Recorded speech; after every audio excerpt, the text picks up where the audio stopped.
Hi, Andrew. Hello. Hello. How you doing? Just hang on a minute. Oh, not so bad. Just a minute. Can you still hear me? I can hear you just fine. Yeah.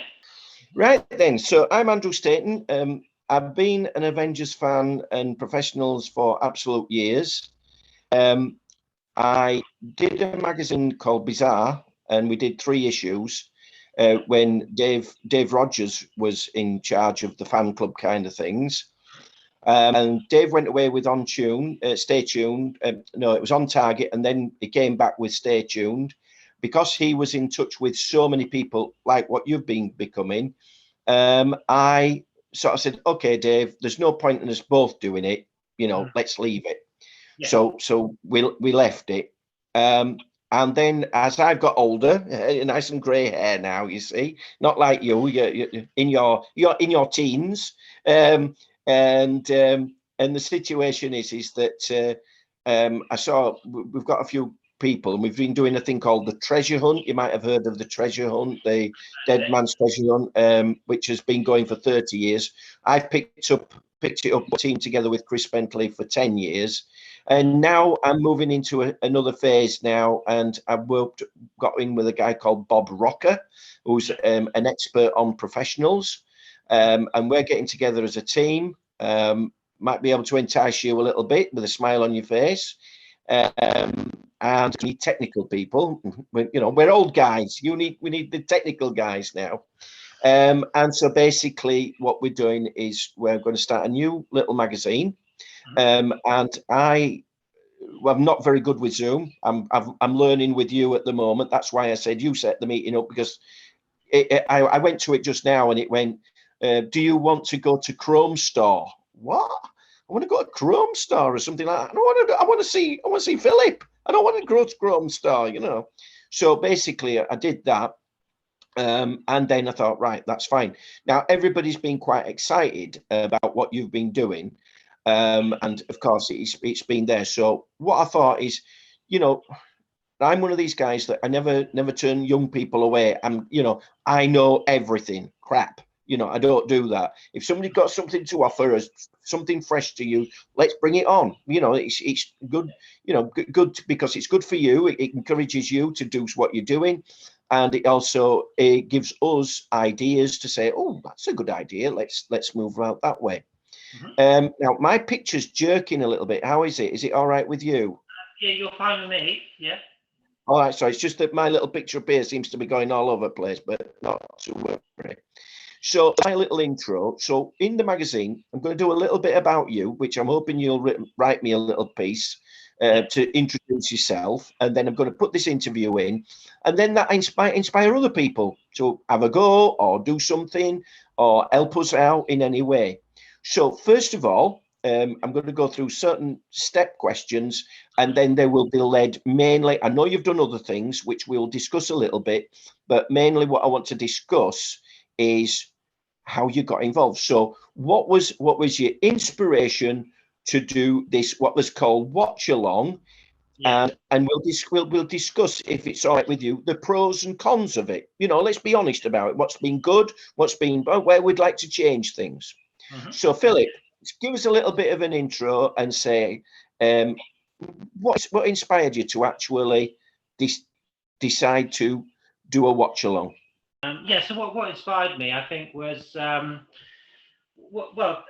it wasn't an original idea by any stretch. A lot of people were doing similar things during lockdown way before I started. And I was watching just as a fan a lot of film and TV watch-alongs, particularly what the Red Dwarf people were doing. The Red Dwarf writers, producers, and the director were doing weekly Red Dwarf commentaries.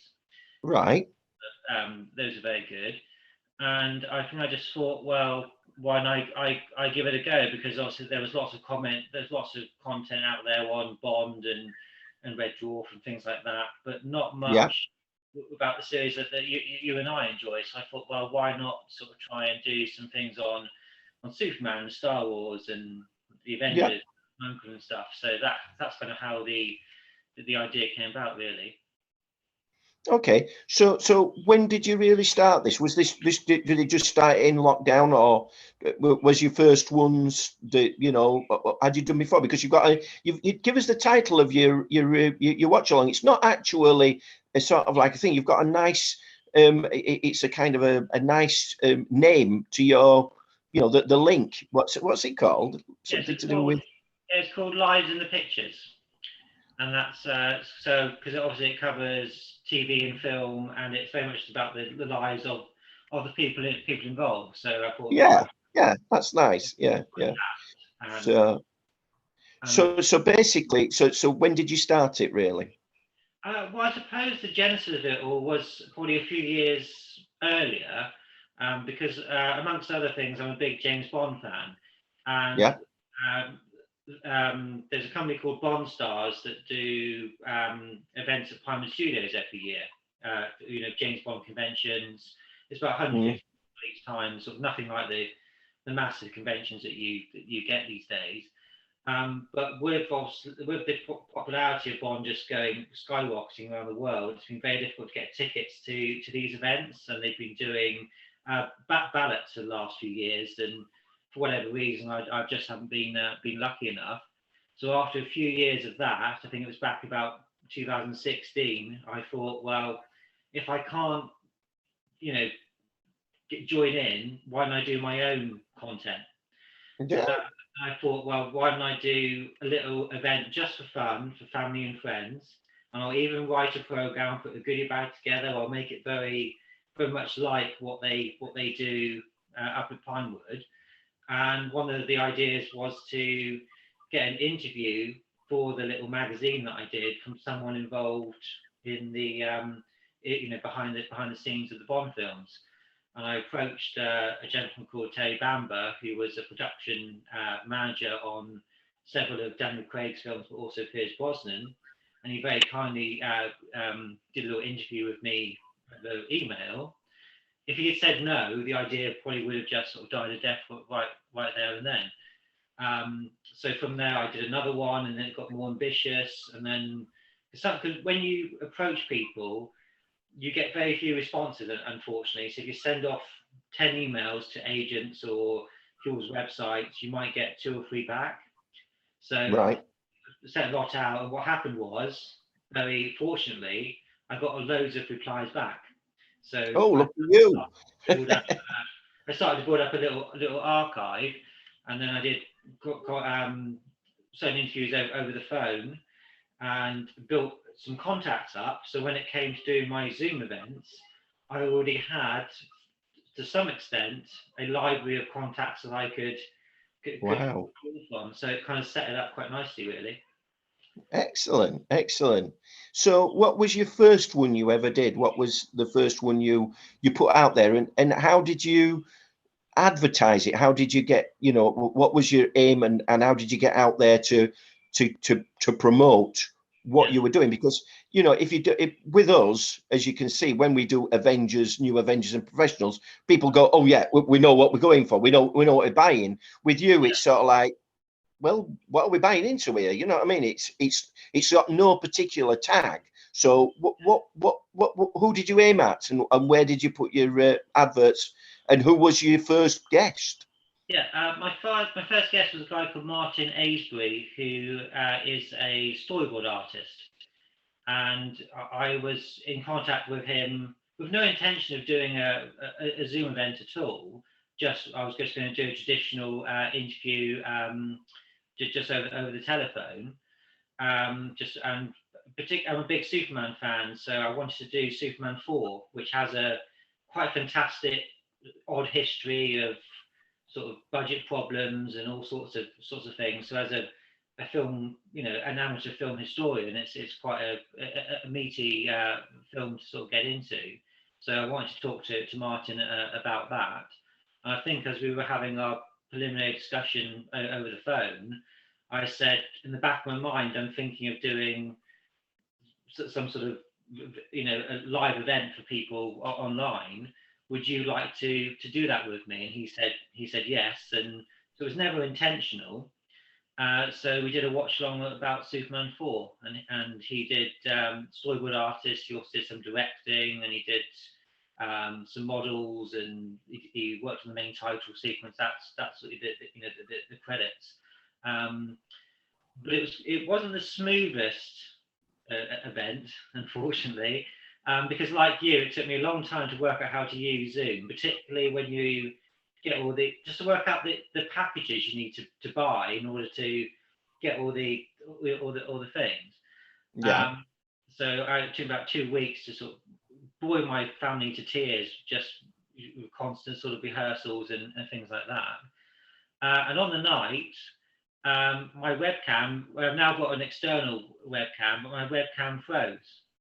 Oh dear. And thankfully, it didn't froze like that or anything, but it froze for the entire thing. I tried restarted all sorts of things, so I was just audio throughout the whole event. So that was, I suppose, the worst thing that happened. But I was also halfway through, I got an email saying that the gentleman who was the visual effects supervisor had heard of the event and would like to come on. So that was completely. Oh wow! And wow.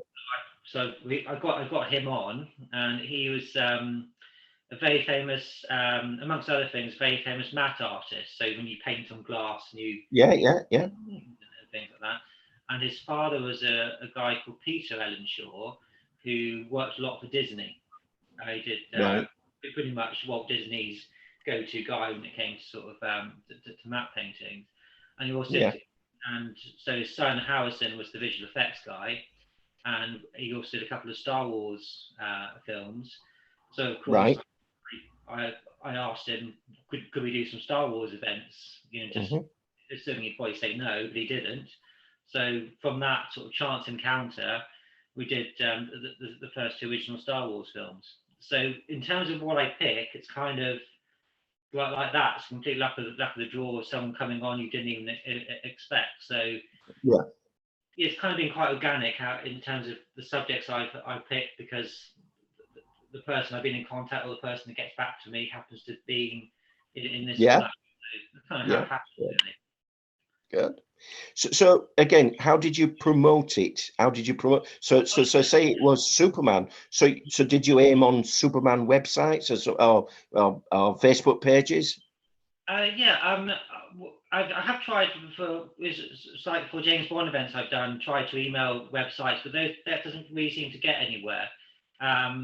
So mostly it's Facebook that seems to be really good for advertising. So as it happens, I was already member of a couple of Facebook Superman pages. So and there was this guy who ran a Facebook page, and I said to him, could I put it on your page? And I did a little. I'm not a graphic designer or anything like that, but I just put a little sort of rough sort of advert together. And he said, "Oh, I know a bit more of that sort of stuff." So he did an advert for me that was very professional. So and just did it. Fantastic. Love of it, and that obviously helped get the word out.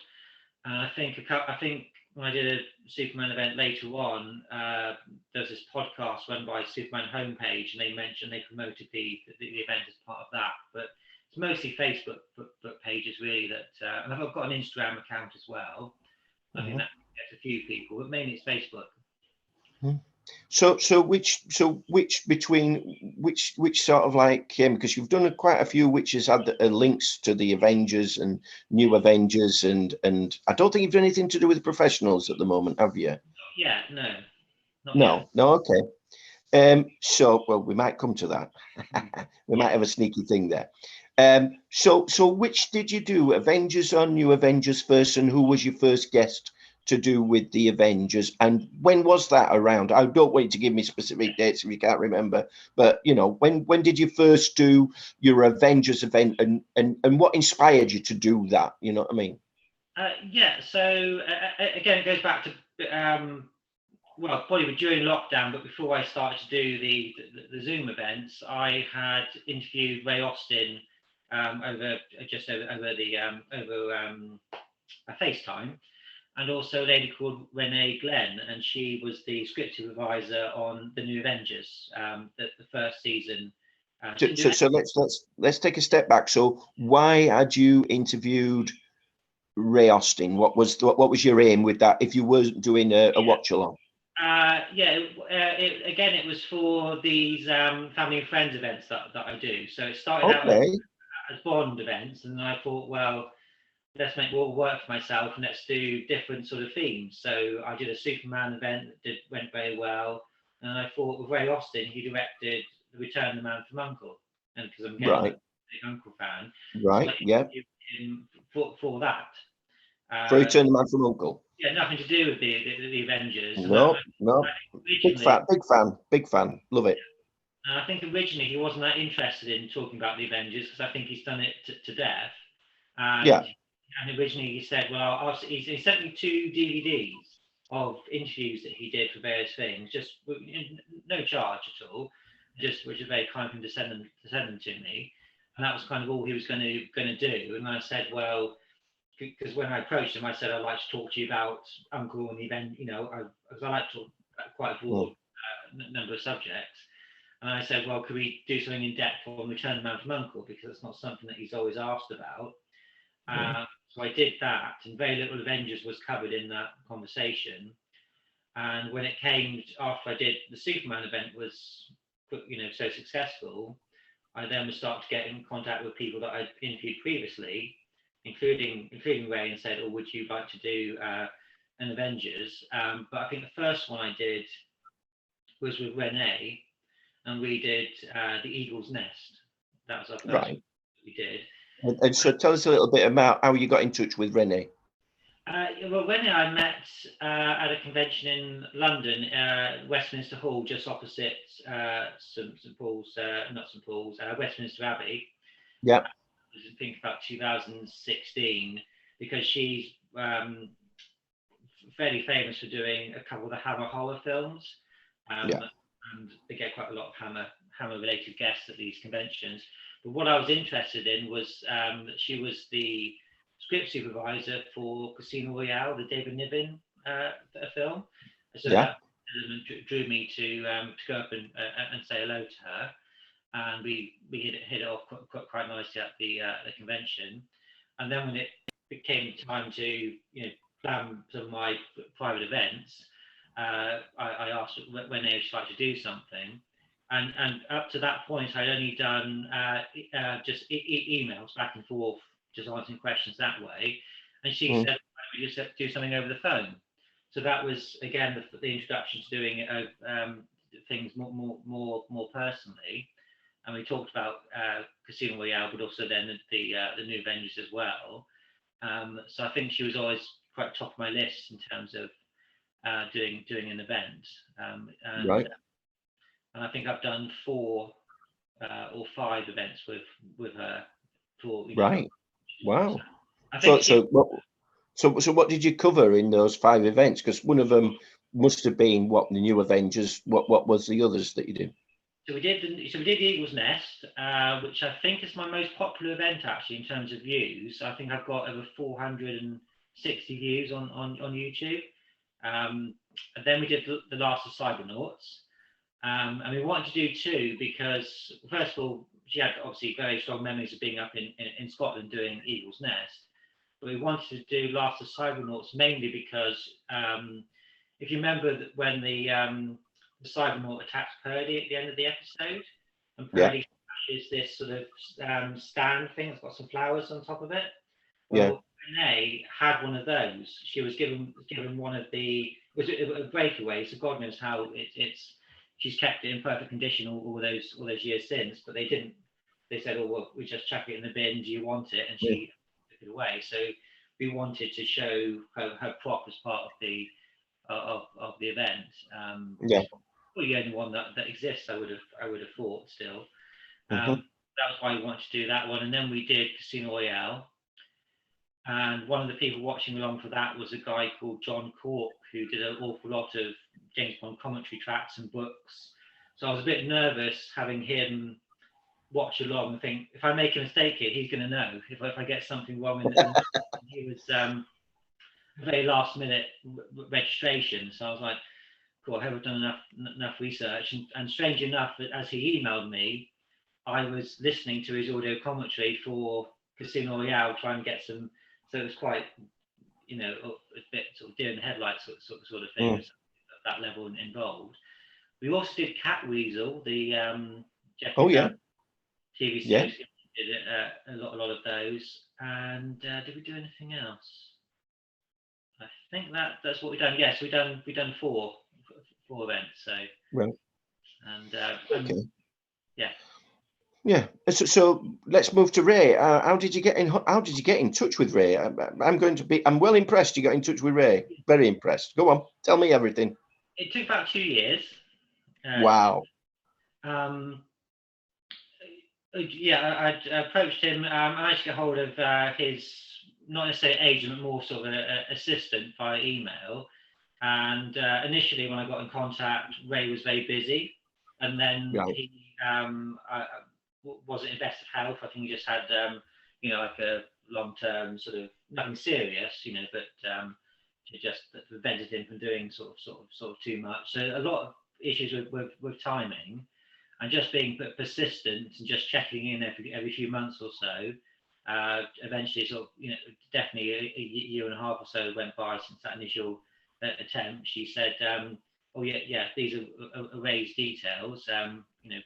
He's happy for you to get in touch." And then it was just to again negotiating what we would talk about, because obviously, as I said, he wasn't hugely interested in talking about the Avengers. And then we finally settled on the Return of Man from Uncle. So that was about a 2-year process, really. Wow.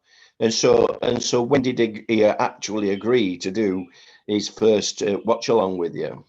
That was pretty straightforward, really. After I'd done I think I did 2 Superman events. I did Superman 4 and I did Superman 3 swiftly afterwards. And then I thought, well, what do I do now? And I thought, well, let's mix it up and let's do some TV and things like that. And okay, so who do I know? The Avengers, Ray Austin, Renee, etc. So I just sent him an email, said I've started this. It seems to be some life to it. He thought it was rather fun to do, and away he went, really. We've got something for you in a minute too when we get to the end of this. So we've looked at that. How have they been received? How well have they been received? Your watch along? Is it better? Is the watch alongs have they gone okay? But then you're saying that the YouTube's done a lot better for you. Would you say? Yeah, because in terms of people watching along on the night, it's always a question of what people have got on, and also time zones is a factor with a lot of it. Less so with things like the Avengers, because it's mostly a UK audience. But in terms of registrations, some would have maybe up to 30 people watching it live, depending on what the topic was. And incidentally, it's the Avengers fans that seem to be the most enthusiastic. So I'd have the largest numbers for the Avengers, and then things like the Persuaders would be a close second. So very enthusiastic. But of course, people would say, well, I love to see it like doing this, especially as lockdown started to ease. The numbers sort of went down a little bit. So they have a life in terms of its live format, and then it will go on YouTube. People just discover it as and when they can, really. Yeah. That brings me to a point now. So somebody who's been quite following you and doing it, they said you're having a little break now. What's that about? But are you sort of like building up speed to do something new, or where are you going from here? Well, I need the break because I did 24 in 6 months. Right. Which is basically one every 2 weeks, and so sometimes I was doing. Sometimes I was doing 2 a week. I was doing one, say, on Tuesday, one on a Saturday. So it was purely, I think, for exhaustion, really, because not only do you have to actually do the research for all the guests, it's obviously contacting them in the first place, especially if they're new. doing, and I always do a rehearsal beforehand. Right. So 24, so that's 48 Zooms minimum. And then, of course, some of the guests, particularly, not necessarily some of the elderly ones, that's not fair, but those that perhaps don't use technology as much, Yeah. need, Me. yeah, there's somebody, you either use it or you don't. But for example, Renee, who's 95 now, so 94 when we were doing the stuff, she needed absolutely no help whatsoever. And Ray, who's 89, or 88, 89, one of the two, he was absolutely fine with it. But then people in their late 60s or 70s or early 80s needed maybe an hour or an hour and a half going through and stuff. Yeah. And then, of course, they're putting the adverts up and then taking registrations and setting up the Zoom meetings and the invites. And so there's quite a lot of work to do, just beyond just the 24, the actual finished products, if you like. So, just exhaustion, really. I think need to. Right. So let's look at it now. Before I go into my realm, mate. Yeah. Have you enjoyed it, and what would you do more of, and where do you feel you're going to go from here, or have you had enough of it and want to look at something fresh? I've definitely not had enough of it. I've got lots of plans.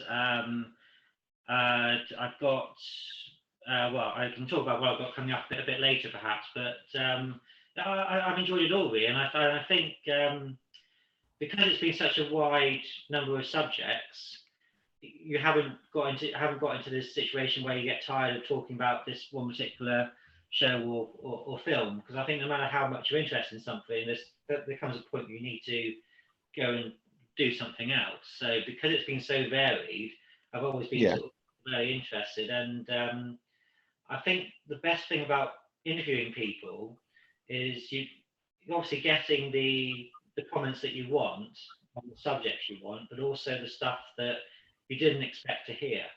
I think that's almost the most interesting part of it.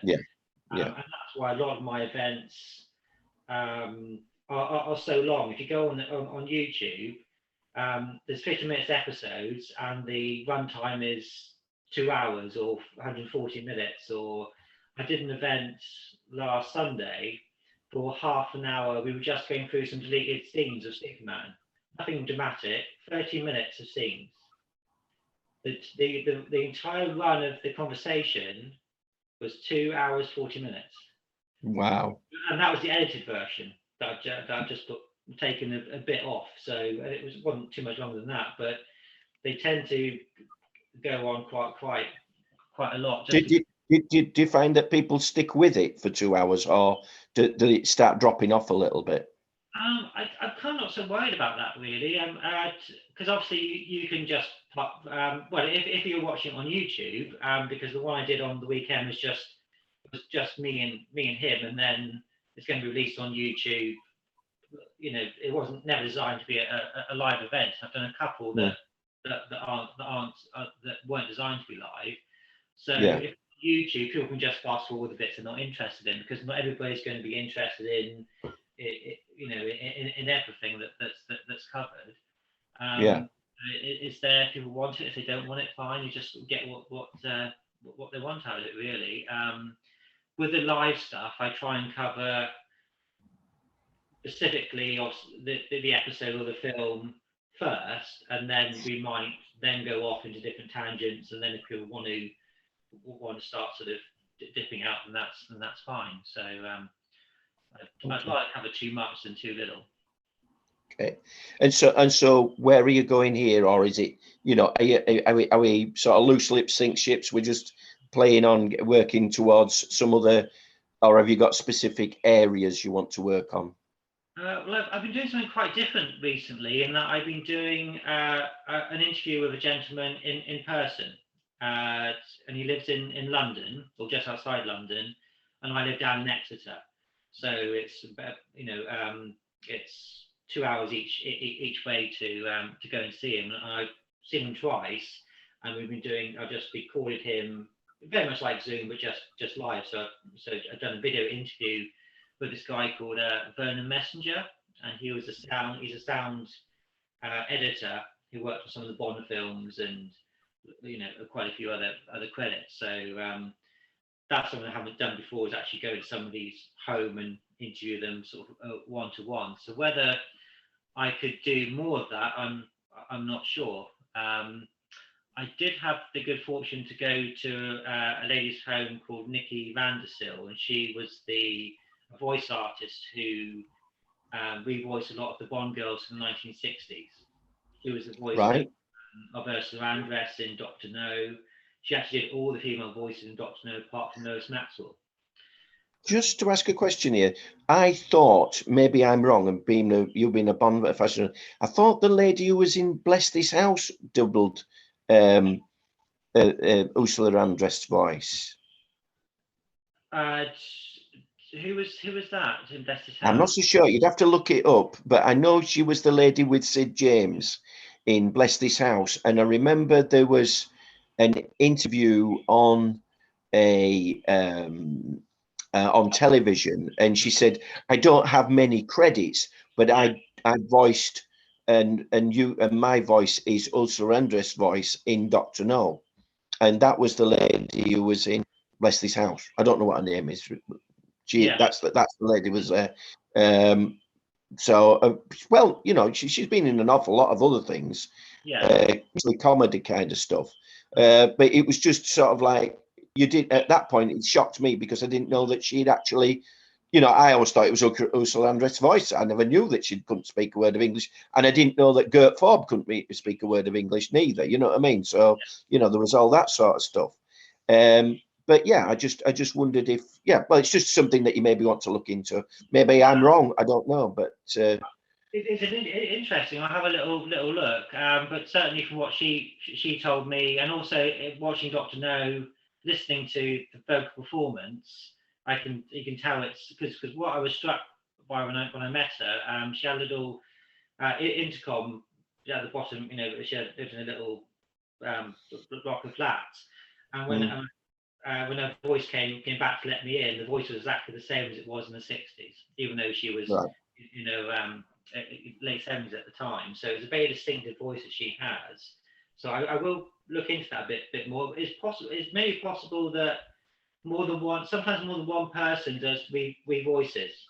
Absolutely. So because, for example, she did revoice part of Jane Seymour's performance in Live and Let Die. But the other part of Jane Seymour did keep some of her lines, so she matched, so it's half and half. So it could be something like that with Doctor No. I'll have a little look into that.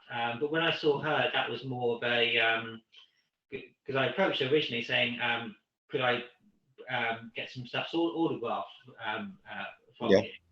And she said, yeah, absolutely fine. I was thinking I'll just post it to her, and she posted it back. But she invited me over to her house to do it in person. That was obviously very kind of her. And I had we had about a 90-minute discussion, and so it was an informal interview, nothing recorded. But I suppose that was a bit of a precursor to what I've just done, with this guy called Vernon. Right. So where's our aims? Where are we going from here, Philip? I've got hopefully not this weekend, but the weekend after, I'm hoping to do a Persuaders event with Peter Medic, the director who did The Craze and other films like that, and he's the last surviving director of The Persuaders. So hopefully he's going to do one with me. So we've got that. We've got to do a rehearsal, and then we've got to. So it's still slightly in the air, but I think it's that one's going to go ahead. And I've got some people for my first series of events that would like to do some follow-ups. So it's just kind of sort of putting them in the diary. And I'm going to do a Persuaders event with Jazz Wiseman. It's a friend of mine is Jazz. So you'll find as you go in these circles, there's about 10, 12 people that are key to the whole ITC, Avengers, New Avengers, stuff like that. There's about 10 or 12 of us that are key people. And as I say, you know, it's great that somebody like you comes along. So let's throw some bits at you now. So, so basically, if you can, I'm going to stop the interview now, unless there's something else. I think we've got how you've got it, where you're going, what you're doing, how difficult it's been. So I think we've got everything there for the interview. So I'm going to stop the interview now and say thank you. All right, mate. Thank you so much for your time, Philip.